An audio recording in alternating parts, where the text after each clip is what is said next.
Dear Andrea, Phyllis was telling us that she was helping you with the gardening, and I can't be in Connecticut, but I thought I'd read a little bit of Pogo for you, because what I remember besides our colliding in a closet is that you liked Porky in particular.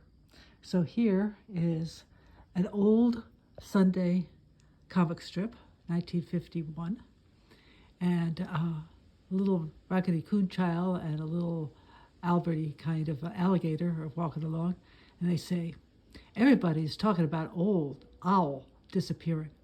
Everybody? And then the little voice says, I isn't. And then, well, you isn't everybody, says Raggedy Coon.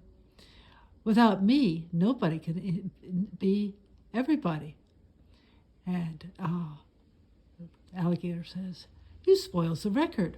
Why don't you talk about owls' vanishment?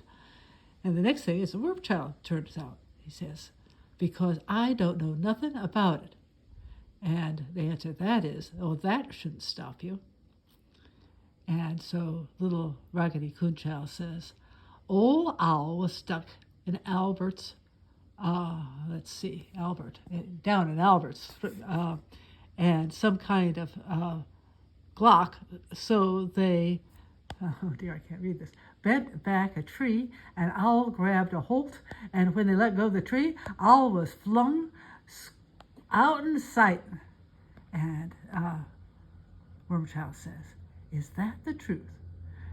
The little alligator says, no, but it's clear. Now here comes Porky. So, Porky says, I come over to teach you sprats all about astronomy on account of I found a telescope.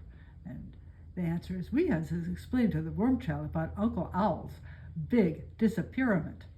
And Porky says, even more fascinating subject is astronomical stars and moons. And they say, old owls flying through the air and never more seen. Maybe the worm child can catch sight of him aloft. And Porky's holding up the telescope, and it says, hey, don't do that.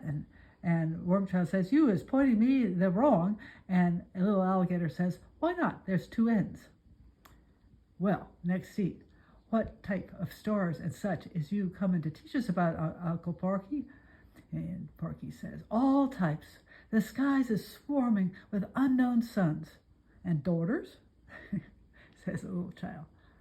Now, let's see, let's get closer. The big question, does rational human creatures like us live on them planets?